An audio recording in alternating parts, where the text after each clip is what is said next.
Hello students, welcome back on the YouTube channel of Sainik ITI. I am your instructor Pradeep Kushwaha. थोड़ी English हो गई, कोई बात नहीं. सैनिक ITI यूट्यूब चैनल में आप लोगों का स्वागत है. और ये जो वीडियो है ये ट्रेड थ्योरी की क्लास के लिए है और फर्स्ट ईयर के लिए है. और जैसा मैं आप लोगों को जो मैंने पिछली क्लास ली थी उसमें मैंने आप लोगों को पढ़ाया था, डायल कैलिपर तक मैंने पढ़ा दिया आपको. ये सारी चीज़ें मैंने micrometer, vernier caliper, linear measurement सारे पढ़ा दिए हैं. आज जो हम पढ़ेंगे, आज हम लोग ड्रिलिंग के बारे में पढ़ेंगे और हाथ के नल और wrench, hand taps and wrench के बारे में. इन दोनों को अगर हम पढ़ लेते हैं तो जो हमारा मॉड्यूल 2 है वो कंप्लीट हो जाएगा. मॉड्यूल 2 कंप्लीट हो जाएगा और मॉड्यूल 3 यहाँ से शीट मेटल स्टार्ट होगा. तो आज हमारा टारगेट होगा कि आपको ड्रिलिंग और हाथ के हैंड टैप और रेंच के बारे में पूरा समझा दिया जाए. डायल कैलिपर तक यहाँ तक हमने आपको पढ़ा दिया है. तो आज की क्लास शुरू करते हैं. अब जैसा कि आप लोग इस चित्र में यहाँ देखिए, drilling machine, drilling process, drilling machines, उनके टाइप क्या क्या है, उनके यूज़ क्या क्या है और उनको कैसे हमें सावधानी पूर्वक इस्तेमाल करना चाहिए और उनकी देखभाल कैसे करनी चाहिए, वो सब सारी चीज़ें इसमें मेंशन है. तब सबसे पहले तो ड्रिलिंग मशीनों की जो प्रकार है, जो उपयोग के आधार पे, जैसे हम उसे यूज़ करते हैं तो यूज़ के आधार पे हम उसके क्या क्या नाम होते हैं. सबसे पहला तो ये होगा, पहला वाला संवेदनशील बेंच ड्रिलिंग मशीन. इसका मतलब ये होता है कि sensitive SANCE sensitive bench drilling, sensitive bench drilling इसको बोलेंगे. यहाँ सेंसिटिव बेंच ड्रिल हो गया. और जो दूसरा है वो स्तंभ ड्रिल मशीन. स्तंभ ड्रिल मतलब होता है अपराइट,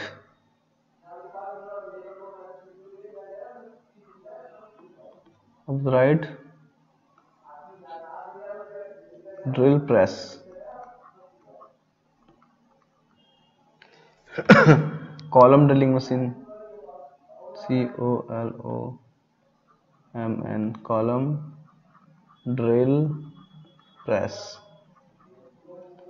और रेडियल आर्म जो हो गया चौथा, radial arm, RADIAL, radial arm. तो ये 4 टाइप के होते हैं आपके. संवेदनशील मतलब सेंसिटिव बेंच ड्रिलिंग, स्तंभ मतलब upright drill press, column drill press और radial arm drilling machine.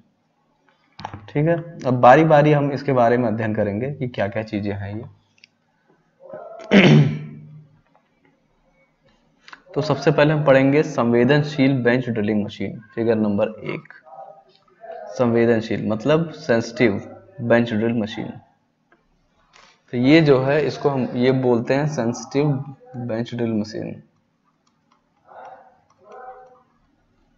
Sensitive bench drill. हाँ, सेंसिटिव बेंच ड्रिल इसको कहते हैं. इसको सेंसिटिव बेंच ड्रिल क्यों कहते हैं?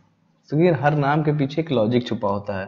तो वो लॉजिक समझ जाएंगे तो आपको याद करना आसान हो जाएगा. हमेशा तो रट्टा मारेंगे बार बार किसको सेंसिटिव बेंच ड्रिल कहते हैं, इसको सेंसिटिव बेंच ड्रिल क्यों कहते हैं. तो मैं आपको इसका लॉजिक बता दूंगा तो आपको क्लियर रहेगा और आगे से कभी भूलेगा नहीं. जैसे कि ये जो मशीन होती है ये हल्के और मध्यम कार्य के लिए, ये क्या होती है, हल्के व मध्यम कार्य के लिए होती है. मतलब लाइट टू मॉडरेट वर्क के लिए हम इसे इस्तेमाल करते हैं. अब इसमें देखिए क्या क्या चीजें हैं. फीड रॉड है, ये वर्क टेबल है जिसपे पीस को रखा जाएगा, ये ड्रिल है, स्पिंडल एक्सिस, ये चक है, इसमें ड्रिल को फंसाया जाता है और उस नीचे रखे पार्ट को छेद किया जाता है. ये इसका बेस है, ये कॉलम है, ये बेल्ट गार्ड है। इसमें अलग अलग, ये मेन मोटर लगी हुई है, यहाँ पर मेन मोटर है। ये इस मोटर से अलग अलग पुलिया कनेक्ट है जो घुमाती हैं और ये चलता है। यहाँ पर एक पुली लगी होगी कि यहाँ पे इसको ऐसे ऐसे घुमाती है। ये जब घुमाती है तो ये गोल गोल घूमता है। ठीक है, तो इससे आप लोग ये समझिए, ये जो ये हल्के कार्यों के लिए होती है, ठीक।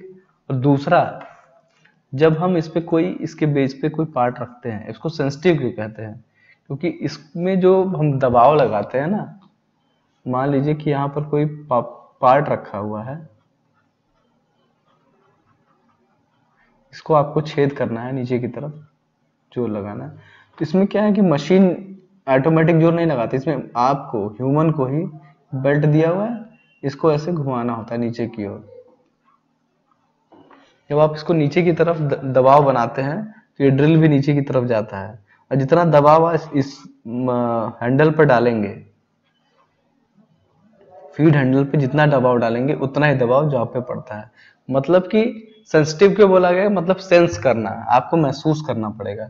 जो यहाँ पर आदमी खड़ा होके कार्य कर रहा है ना, जो भी व्यक्ति यहाँ पर खड़े होके कार्य करेगा, उस व्यक्ति को सेंस करना होगा कि मुझे कितना दबाव डालना है कि ये न ड्रिल टूटे भी नहीं और जो होल है वो अच्छे तरीके से होता जाए।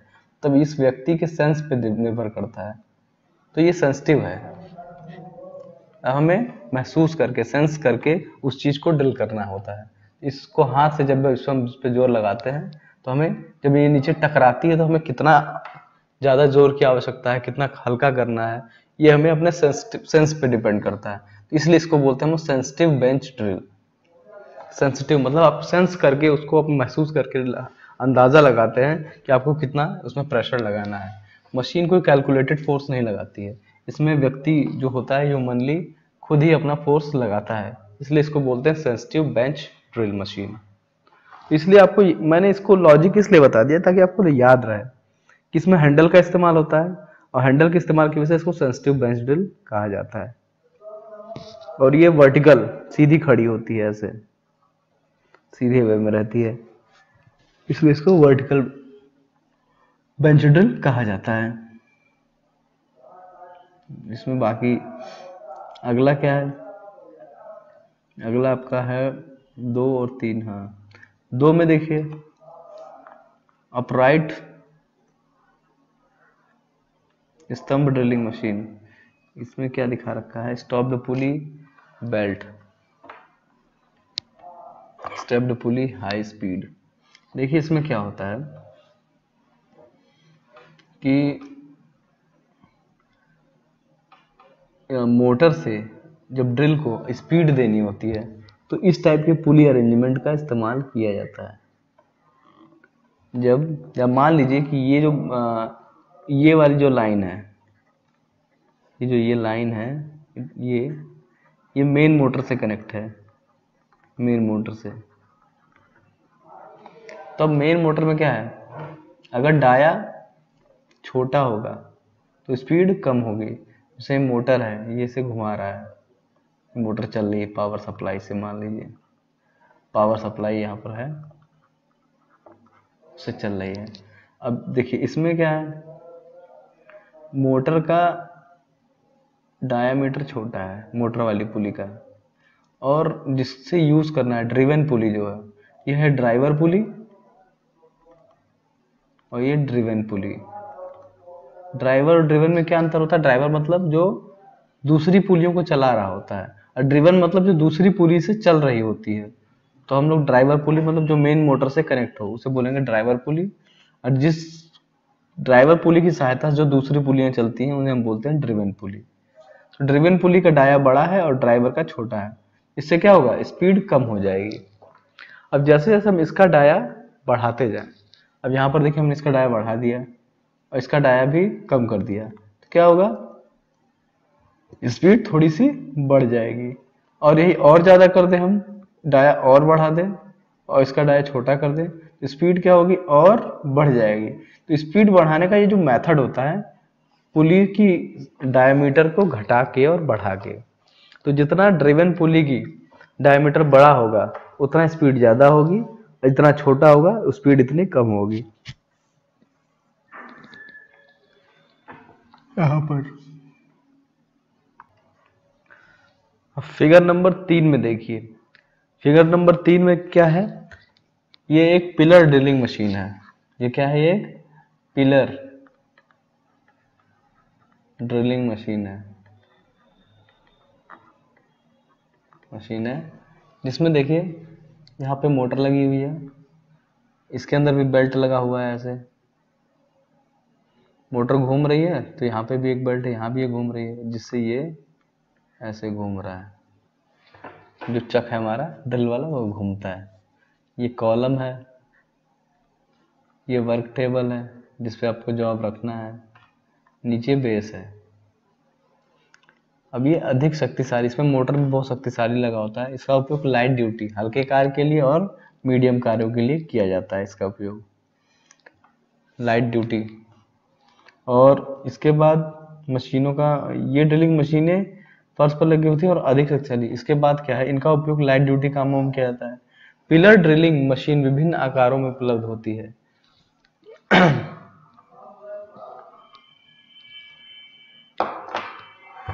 और काम की स्थापना के लिए टेबल को ऊपर उठाने के लिए बड़ी मशीनों के रैक और पिनियन मैकेनिज्म का इस्तेमाल किया जाता है।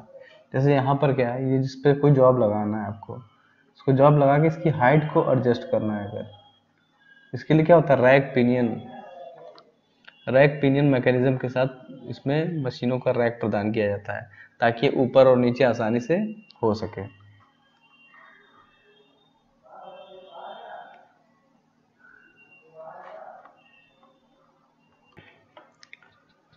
रेडियल ड्रिल मशीन, अगला है रेडियल ड्रिल मशीन।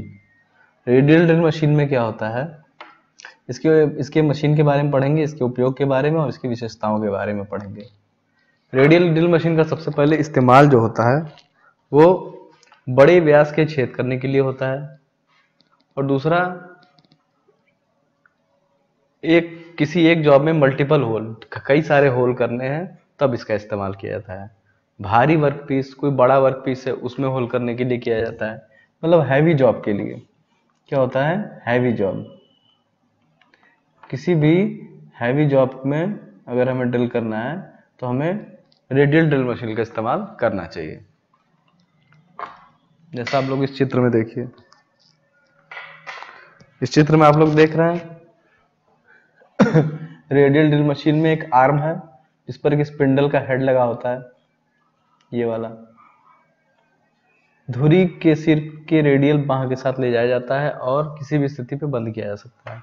जैसे इसमें क्या है कि इस जो स्पिंडल है इसको आप कहीं भी इधर भी मूव करा सकते हैं, इसको इधर भी मूव करा सकते हैं, प्लस ये जो है ये इस रोटेशन पे भी मूव करता है, इस रोटेशन पे मूव करता है। आप इसको चाहे तो इधर मूव करा दें या फिर इधर मूव करा दें, एंगल में भी। तो ये एंगल में भी मूव करता है प्लस एक्स और वाई डायरेक्शन में भी मूव करता है, जो आपका रेडियल ड्रिलिंग। इसीलिए इसको बोलते हैं रेडियल। रेडियल मतलब एंगल में, कोई भी चीज अगर एंगल में मूव करती है तो उसको हम बोलते हैं radial drilling machine, radial drill. तो ये रेडियल ड्रिलिंग क्या होता है, भारी जॉबों में छेद करने के लिए होता है और अलग अलग जगहों पर छेद करने के लिए होता है, और कोणों पे भी इसे मोड़ा जा सकता है।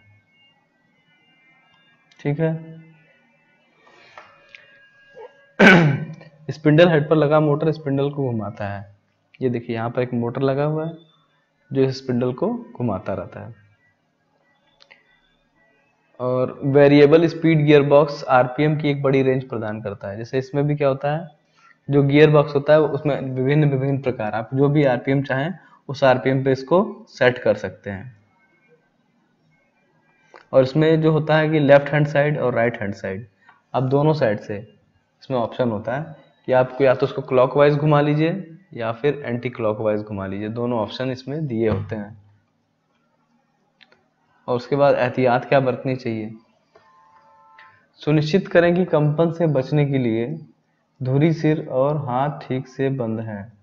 देखिए कंपन से बचने के लिए, जैसे कोई भी चीज ड्रिलिंग मशीन आप सब चलाते हैं तो बहुत ज्यादा वाइब्रेशन होता है, तो वाइब्रेशन को सहने के लिए आपके हाथ में कोई भी मतलब सेफ्टी इक्विपमेंट जरूर होना चाहिए, ताकि उसके झटकों को आप सहन कर सकें। कोई भी हाथ में ग्लव्स हो, सेफ्टी ग्लव्स इत्यादि आप जरूर पहन कर इस पे कार्य करना चाहिए। वर्कपीस और ड्रिल को सख्ती से आयोजित करना चाहिए।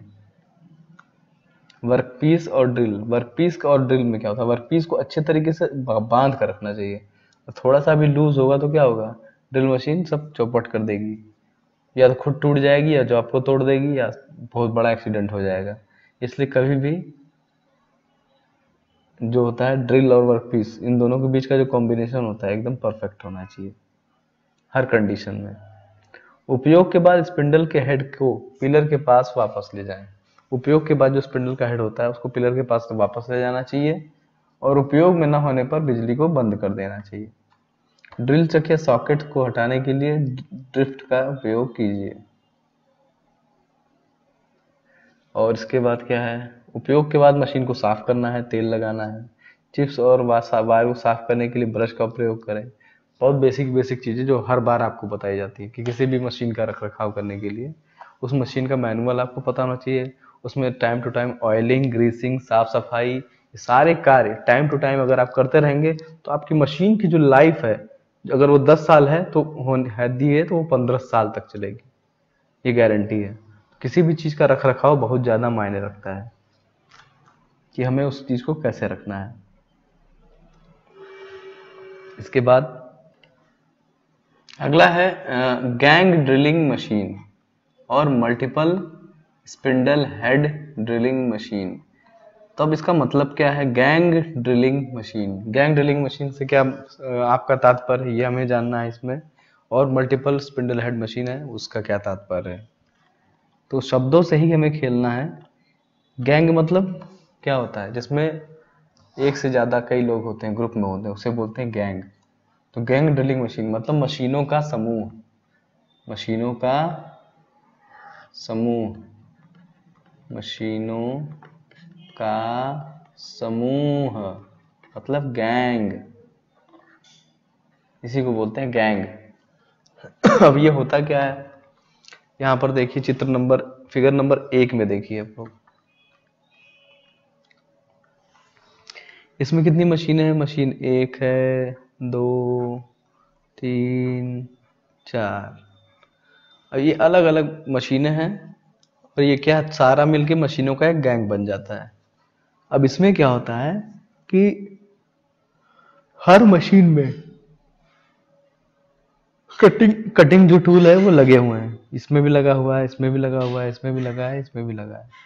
इसमें क्या होता है कि कोई ऐसा पार्ट जिसमें हमें अलग अलग पोजीशंस पे अलग अलग होल करने होते हैं, तो वहाँ पे हम गैंग ड्रिलिंग का काम करते हैं। मान लीजिए कोई यहाँ पर पार्ट था, सबसे पहले यहाँ पर लगाया जाता है, तो पहला होल यहाँ कर देता है, फिर उसको ट्रांसफर कर देते हैं दूसरे पे, फिर वहाँ पर होल होता है, फिर तीसरे पे ट्रांसफर कर देते हैं, फिर चौथे पे ट्रांसफर कर देते हैं, फिर इधर कर देते हैं। इसी को बोलते हैं गैंग ड्रिलिंग। मतलब एक साथ तो है लेकिन सब पे अलग अलग ऑपरेशन हो रहे हैं, इन सभी पे क्या हो रहा है, अलग अलग ऑपरेशन, एक ऑपरेशन नहीं, अलग अलग अलग अलग ऑपरेशन हो रहे हैं। इसी को क्या हम बोलते हैं, गैंग ड्रिलिंग। विभिन्न मशीनों पे अलग अलग ऑपरेशन जब होते हैं, वो भी एक साथ 1 बाय 1 स्टेप में, तो उसी को हम बोलते हैं गैंग ड्रिलिंग। ठीक है।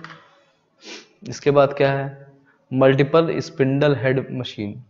जैसा इसके नाम से ही है, मल्टीपल स्पिंडल हेड मतलब जिसपे ढेर सारे अलग अलग मल्टीपल स्पिंडल हेड मशीन पे लगे हों। तो जनरली एक ड्रिलिंग मशीन में एक ही स्पिंडल हेड लगा होता है, लेकिन multiple spindle head drilling machine चित्र नंबर आप 2 में देखिए, यहाँ पर देखिए कि ढेर सारे ड्रिल मशीनें लगी हुई हैं। मल्टीपल हेड ड्रिलिंग मशीन, यह किसी भी संख्या में स्पिंडल हो सकते हैं, 4 से 48 या अधिक तक। सभी एक हेड में एक स्पिंडल ड्राइव गियर से संचालित होते हैं, जिसमें जो गियर ड्राइव होता है वो एक ही होता है, वो अलग अलग नहीं होता है। तो सभी क्या है, एक ही गियर ड्राइव से मेन से संचालित होते हैं। उसके बाद क्या है, जैसे काम की एक विशिष्ट इकाई में एक समय में कई छेद ड्रिलिंग, रिमिंग या टैपिंग करना है हमें, तो उस जैसे कोई भी जॉब है उसमें एक समय में कई छेद हमें करने हैं, ड्रिलिंग भी करना है, रिमिंग और टैपिंग भी करना है, तो ऐसी जगहों पे हमें क्या होता है, इस टाइप का मल्टीपल स्पिंडल हेड मशीन का इस्तेमाल करना चाहिए। यह आवश्यक है कि जब छेद से अधिक दिशाओं में ड्रिल किया जाते हैं, उदाहरण के लिए ऊपर की तरफ और काम के एक टुकड़े का अंत। तो मल्टीपल स्पिंडल हेड में हमने ये देखा कि हमें का जब एक समय में एक ही टाइम पे एक से ज़्यादा, यहाँ पर जो जॉब रखा हुआ है इसमें आपको एक टाइम पे ही अलग अलग ड्रिल होल्स करने हैं एक ही साथ, तो ऐसी कंडीशन में हम क्या करते हैं, मल्टीपल ढेर सारे स्पिंडल हेड का इस्तेमाल एक ही समय पर एक साथ करते हैं, उसी को बोलते हैं multiple head spindle machine. Work holding devices, drilling के टाइम पे हम लोग अगर वर्क होल्डिंग करते हैं उसके कौन कौन से डिवाइसेस। अब वर्क होल्डिंग डिवाइस में आप देखेंगे कि जब भी हम किसी जॉब में हमें ड्रिल करना है, तो ड्रिल करने के लिए जॉब को हमें जो वर्क टेबल होती है उस पर पकड़ के रखना होता है। तो आपको दिखाते हैं, जैसे चित्र में देखेंगे आप लोग कि जैसे कहाँ गई ये मशीन है, अगर इस मशीन पे हमें कोई चीज़ बांधनी है यहाँ पर, तो बांधने के लिए हमें क्या करना होगा, यहाँ पर टाइट करना होगा किसी चीज़ में, नहीं इसे जब तक हम इसे टाइट नहीं करेंगे तो ऊपर से क्योंकि एक ड्रिल आ रही है बहुत ही खतरनाक है वो, जिसपे बहुत ही शक्तिशाली मोटर लगी हुई है, तो जब तक ये अच्छी तरीके से बांधी नहीं गई होगी टाइट तरीके से, तो हम ड्रिल नहीं कर सकते। तो इसीलिए मशीन वाइज होता है एक, यहाँ पर मशीन वाइज, इस मशीन वाइज में जॉब को बांधा जाता है। जैसे ये मशीन वाइज है, यहाँ पर जॉ लगा हुआ है, इसके पीस में यह देखिए वर्क पीस है, ये चौकोर, ये वर्क पीस को चारों तरफ से बांधा गया है, फिर उसके बाद इस पर ड्रिलिंग ऑपरेशन किया जा रहा है। तो मशीन वाइज का यही उपयोग है कि जॉब को अच्छे तरीके से पकड़ कर रखना और हिलने ना देना, ड्रिलिंग के दौरान वो हिले ना, इसलिए मशीन वाइज का उपयोग किया जाता है। ठीक है, अब सटीकता क्या है, कभी कभी जो वर्क पीस है वो सटीक नहीं होते हैं, कुछ वर्क पीस होते हैं जैसे मान लीजिए ऐसे टेपर होते हैं, तो क्या होता है कि इनको वर्क पीस में ऐसे पकड़ना होता है जॉब में, जब जॉब में इसको ऐसे पकड़ेंगे आप तो यहाँ पर गैप रह जाता है, तो यहाँ पर हम क्या करते हैं, लकड़ी का टुकड़ा लगा देते हैं, यहाँ टुकड़ा लगा देते हैं।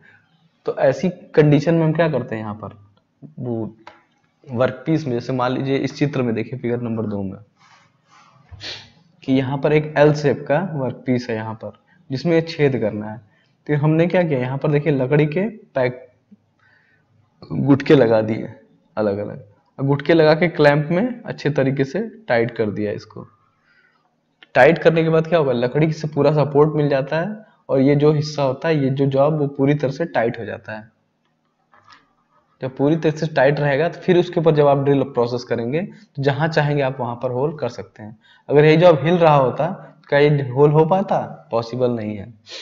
इसलिए कभी कभी पैकिंग की मदद से, लकड़ी की जो पैकिंग होती है उसकी पैकिंग को लगाकर हम उसे टाइट कर देते हैं और जॉब में होल कर देते हैं। क्लैंप और बोल्ट, क्लैंप का भी मेथड होता है, क्लैंप और बोल्ट की सहायता से भी हम जॉब, क्लैंप और बोल्ट को फिट करने के लिए ड्रिलिंग मशीन टेबल्स में टी स्लॉट दिए होते हैं। टी स्लॉट में क्लैंप और बोल्ट का उपयोग करके वर्कपीस को कठोरता से रखा जाता है। इसका प्रयोग 3 नंबर में दिखाया गया है।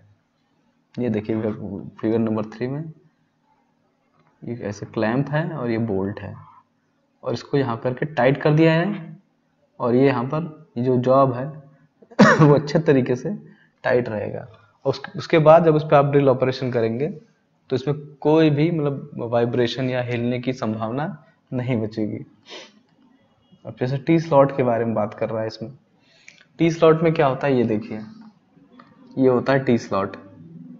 इसी आकार के बोल्ट कटे होते हैं, बोल्ट का आकार ऐसा होता है, देखिए ऐसा रहेगा, ऐसा ऐसा ऐसा, इस टाइप के बोल्ट स्लॉट बने होते हैं। इसको क्या करते हैं, इसी के अंदर फंसा दिया जाता है। इसको फंसाने के बाद ऊपर से बोल्ट से टाइट कर दिया जाता है। तो ये देखिए यहाँ पर टी स्लॉट में से फंसा दिया गया है, फिर इसके ऊपर से यहाँ से इसको बोल्ट से टाइट कर दिया गया है। तो ये जो जॉब है पूरी तरह से टाइट हो गया। अब इस पर हम ड्रिल ऑपरेशन आसानी से कर सकते हैं। ये सही तरीका है। ये देखिए एक गलत तरीका दिखाया गया है कि हमें ऐसा नहीं करना चाहिए। ये जो हिस्सा है कभी टेपर नहीं रखना चाहिए, ये टेपर है। कभी भी ये जो आप ये जो पैकिंग लगा रहे हैं होल्डिंग डिवाइस में, उसको गलत इस तरीका इस्तेमाल ना कीजिए। टेपर रहेगा तो लोड प्रॉपर नहीं पड़ेगा और वो फिसल सकता है वहां से ड्रिलिंग के दौरान, और फिसलेगा तो किसी को चोट लग सकती है। तो कभी भी ऐसी हमें प्रैक्टिस को अपनाना नहीं चाहिए, ये गलत प्रैक्टिस है। ये देखिए इसमें जॉब को पकड़ने का तरीका अलग अलग है। यहाँ टी बोल्ट लगे हुए हैं, यहाँ पर टी बोल्ट से इसको टाइट कर लिया जाता है। इसके बाद इसके ऊपरी हिस्से को इससे दबाव बनाकर टाइट कर दिया जाता है, जिससे प्रॉपर तरीके से इसमें दबा रहता है। फिर इसमें हम साइड से या किसी भी एंगल से इसमें होल या कोई भी ड्रिलिंग ऑपरेशन कर सकते हैं। ये अलग अलग प्रकार के होल्डिंग मटेरियल हैं। क्लोज, नेक, यू शेप सब हमने देखा। ये देखिए यू शेप यहाँ पर ये रहा, ये यू शेप वाला है। स्ट्रेट है, बेंट है, कंडीशन के अकॉर्डिंग ये सारे अलग अलग जगहों पर इस्तेमाल किए जाते हैं। क्लैंपिंग डिवाइस, ये सब सारे क्लैंपिंग डिवाइसेस हैं। फिगर नंबर 6 में देखिए किस प्रकार से हम क्लैंपिंग का निर्धारण करते हैं कि हमें किस प्रकार की क्लैंपिंग चाहिए। यहाँ पर क्लैंपिंग दिखाई दे रही है आपको। प्लेन क्लैंपिंग है तो यहाँ पर ऊपर से फ्लैट क्लैंप लगाकर उसको नट बोल्ट से टाइट कर दिया गया है, और उसके बाद उस ऊपर से ड्रिल ऑपरेशन किया जा रहा है। तो जैसी सिचुएशन होती है वैसा क्लैंप का साइज हम क्लैंप का डिजाइन हम अपनाते हैं कि हमें किस प्रकार का क्लैंप और बोल्ट किस प्रकार के जॉब पर करना है। और अब अगला है, यहां तक तो हमने पढ़ लिया ड्रिलिंग के बारे में, उसके होल्डिंग डिवाइसेस के बारे में। अब हमें पढ़ना है हैंड टैप्स एंड रिंच के बारे में। हैंड टैप्स, जो हाथों से, जो हम लोग टैप चूड़ियां नहीं काटते, हाथों से नट बोल्ट में या किसी भी ऐसी जगहों पे चूड़ियां काटते हैं, उसे हम बोलते हैं हैंड टैप्स।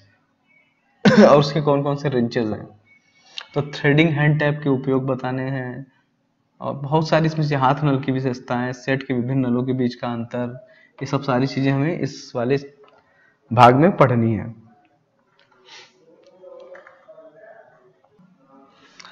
किसी भी वस्तु में इंटरनल थ्रेड, जैसे ये कोई लकड़ी का गुटका है, अगर मुझे इसके अंदर थ्रेड काटनी है, मतलब चूड़ियां काटनी है, तो हम टैप का इस्तेमाल करते हैं। इसके अंदर अगर मुझे चूड़ियां काटनी है, इसके हम टैप का इस्तेमाल करेंगे। इसीलिए टैप का इस्तेमाल किया, कहीं भी आंतरिक चूड़ियां काटने के लिए हम टैप का इस्तेमाल करते हैं। ये ज्यादातर क्या होते हैं, हाई कार्बन स्टील या हाई स्पीड स्टील के बने होते हैं। ये हार्ड मटेरियल के बने होते हैं, हाई कार्बन स्टील या हाई स्पीड स्टील के बने होते हैं, और जिससे किसी भी सरफेस पे चूड़ियां काटी जाती हैं और सटीक रूप से काटी जाती हैं। अब इसकी संरचना देख लेते हैं। फिगर नंबर 1 में देखिए इसमें क्या क्या होता है। इसमें ये टैप है, इस टैप में थ्रेड बना हुआ है, यहाँ पर ऐसे ऐसे ऐसे ऐसे ऐसे, ऐसे थ्रेड है। ये टेपर थ्रेड है लास्ट वाली हिस्से में। इसके बाद स्क्वायर शैंक, ये जो इसका ऊपरी हिस्सा है ये स्क्वायर इस टाइप, इसको ये इसका टॉप व्यू है, इसको ऐसे देखेंगे तो स्क्वायर दिखेगा। ये इसका नीचे बॉटम व्यू है, नीचे से अगर देखेंगे तो ये ऐसा दिखेगा। अब ये स्क्वायर क्यों बना होता है, स्क्वायर इसलिए बना होता है ताकि जब भी हम इसको घुमाने के लिए, इसको हम किसी चीज में लगाएं तो यहाँ से इसमें घुमाने के लिए यहाँ पे इसको फंसा सके। स्क्वायर में हैंडल को फंसाने के लिए इसका जो हेड है वो स्क्वायर शेप का बना होता है। उस हैंडल में करके फिर इसको जब हम घुमाते हैं तो ये चूड़ियां कटती हैं, इसलिए इसको स्क्वायर शेप का बनाया जाता है। आगे चलते हैं।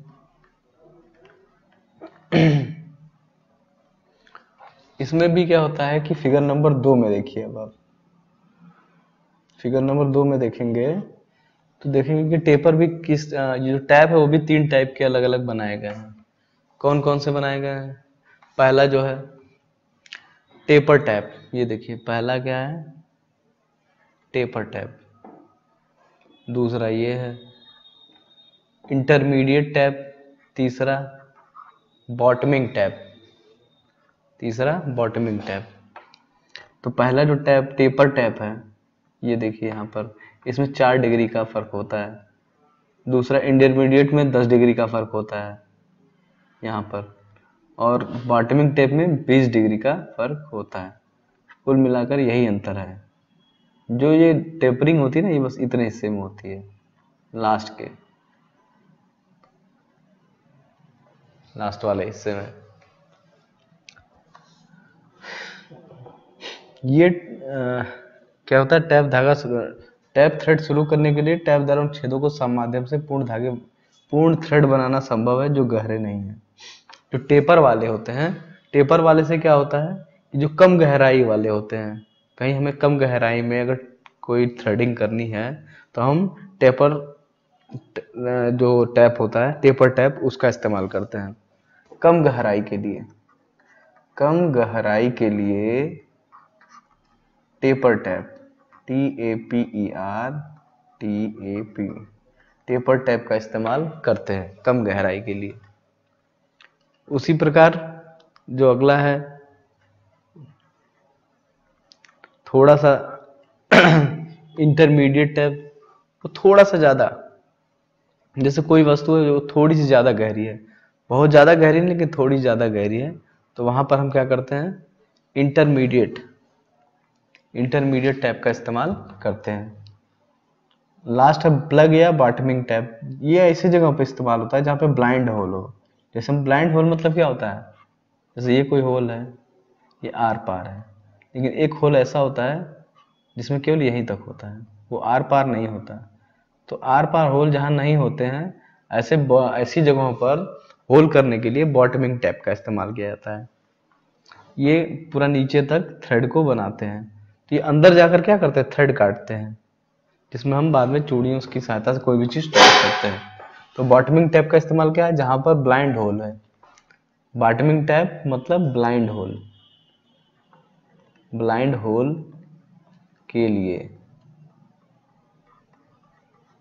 के लिए हम बॉटमिंग टैप का इस्तेमाल करते हैं।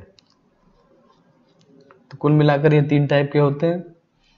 और नलों के प्रकार को शीघ्रता से पहचानने के लिए नलों को या तो 1, 2 और 3 के रूप में गिना जाता है, और उनकी जो लेग्स होती हैं उस पर छल्ले अंकित किए जाते हैं। इस पे जो लेग बने होते हैं ना, उस पे छल्ले अंकित किए रहते हैं कि ये क्या है। इसके बाद टेपर टैप में एक रिंग होती है, और इंटरमीडिएट में 2 रिंग होती है, और बॉटमिंग टैप में 3 रिंग बने होते हैं। अलग अलग रिंग की सहायता से हम पहचान जाते हैं ये टेपर है, ये क्या कहते हैं, ये इसकी यहाँ पर देखिए 2 रिंग बने हुए हैं,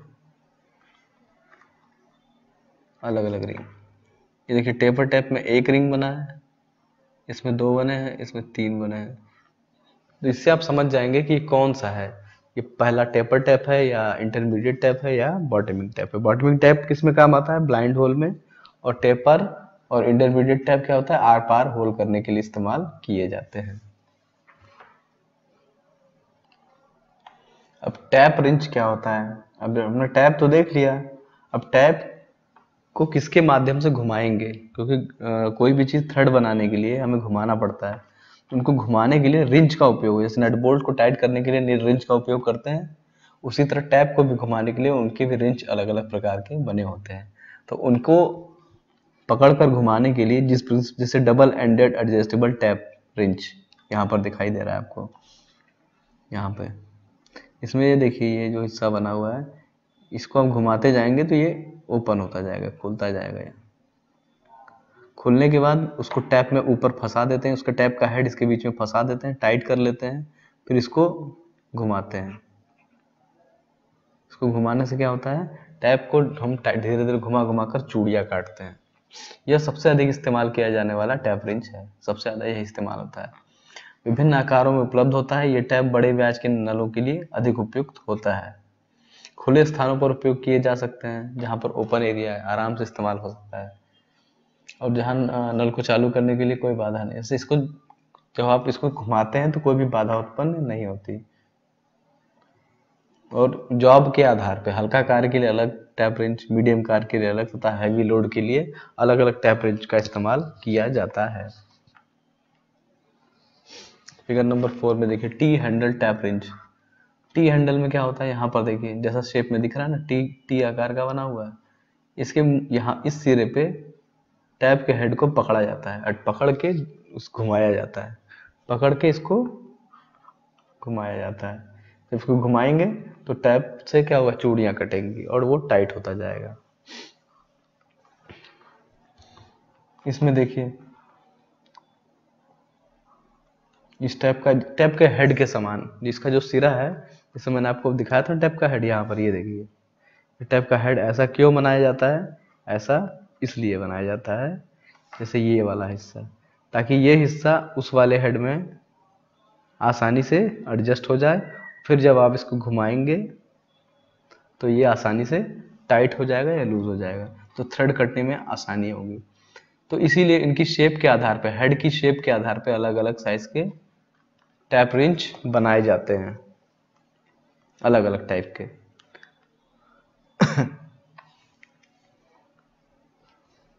अब देखिए कि अलग अलग टैप रेंच के साइज के कैसे कैसे डिसाइड किए जाते हैं। एसोमेट्रिक थ्रेड टैप ड्रिल आकार MI10 1.3 थ्रेड के लिए लघु व्यास, प्रमुख व्यास 2 इंटू गहराई। अब ये अलग अलग फार्मूले इसके डिस्क्राइब से समझाते हैं आपको। विभिन्न प्रकार के जो टैप है उनका साइज कैसे निकाला जाता है। ISO जो ISO मैट्रिक थ्रेड होता है, जो ISO स्टैंडर्ड होता है, उसमें टैपिंग ड्रिलिंग का आकार कैसे होता है। मान लीजिए MI10 कोई हमें 10 साइज का, और जो उसकी पिच है वो 1.5 होनी चाहिए, तो ड्रिल का साइज कैसे निकालेंगे। तो जो छोटा व्यास है, माइनर डायमीटर, वो मेन व्यास -2 गुणा गहराई, धागे की थ्रेड की गहराई, ये थ्रेड है, थ्रेड की गहराई 0.6134 प्लस पेंच का पिच, पेंच का पिच कितना है, पिच है आपका 1.55 है, और धागे की गहराई गुणा 2, मतलब धागे की दुगनी गहराई, दुगनी गहराई में क्या होगा, हम 2 का गुणा कर देंगे, तो 0.6134 इंटू 2 इंटू पिच, इसमें जब इसका गुणा करेंगे तो आपका आएगा 1.226, और उसमें पिच से हम गुणा कर देंगे 1.5 से, तो 1.839 mm। मतलब ये क्या है, D1 जो माइनर डायमीटर, जैसे कोई आप टैप कर ले साइज है तो उसका जो माइनर डायमीटर है, माइनर डायमीटर क्या होता है, ऐसे ऐसे बना होता है, और ये यहाँ पर ऐसे ऐसे बना होता है। तो ये जो नीचे वाला हिस्सा है इसको बोलते हैं माइनर डायमीटर, और ये जो ऊपरी हिस्सा होता है इसको बोलते हैं मेजर डायमीटर। तो माइनर और मेजर डायमीटर से हमें पता चलता है कि हमें चूड़ियाँ की साइज क्या काटनी है। तो इससे हम क्या निकाल लेते हैं, माइनर डायमीटर निकाल लेते हैं, ठीक है। अब मेजर डायमीटर निकालने के क्या करते हैं, 1 upon number of thread spinach,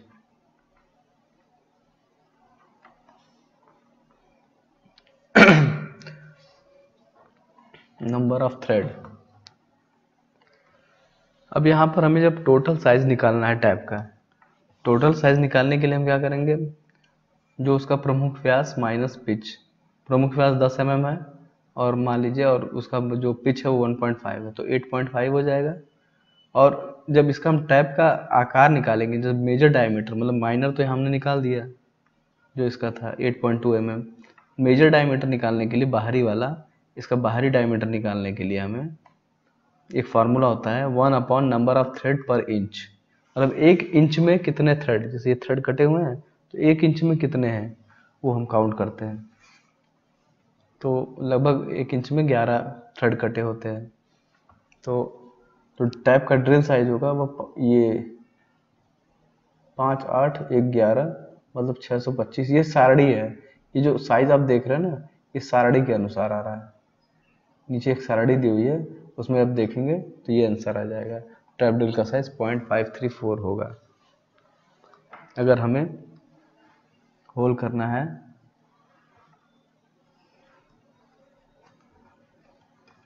8.5 mm का। तो अब इसमें देखिए आप, यहाँ पर एक सारणी दी हुई है। इस सारणी में ध्यान से देखेंगे आप, तो टैप का साइज दिया हुआ है 5 टैप। उस टैप के साइज में, 5 के साइज में थ्रेड पर इंच कितने होंगे और ड्रिल का आकार क्या होगा प्रति इंच, वो सारे दिए हुए हैं। तो इस टेबल के आधार पे आप चुनाव कर सकते हैं कि आपको किस टाइप का जो टैप है वो चुनाव करना है। तो इस टेबल के आधार पे टैप का चुनाव करके ही हम जो थ्रेडिंग है वो कार्य पूरा करते हैं। ये जब भी आप टैप लेने जाएंगे तो वहाँ पर ये टेबल उपलब्ध होती है। उस टेबल के आधार पर ही आप डिसाइड करते हैं कि आपको कौन सा टैप चुनना है। तो आज टैप ये हो गया, टैप हो गया, और ड्रिल के बारे में पढ़ा है आपको, उसके क्लैंपिंग डिवाइसेस के बारे में पढ़ा दिया गया है आपको, मशीन वाइज के बारे में पढ़ाया गया है आपको। इसके बाद गैंग मशीनों का समूह, गैंग ड्रिलिंग क्या होती है उसके बारे में बताया, रेडियल ड्रिलिंग के बारे में बताया आपको। उसके बाद किस किस प्रकार की ड्रिलिंग होती है उसके बारे में बताया आपको। तो कुल मिलाकर ये जो हमने टॉपिक है ड्रिलिंग और हैंड टैप और रेंचेस, इसको कवर कर दिया है आज। तो ये सारे दोनों टॉपिक इस वीडियो में जो है कवर हो गए हैं। तो मैंने इसमें सारी चीज़ें डिस्क्राइब से आपको बता दी हैं।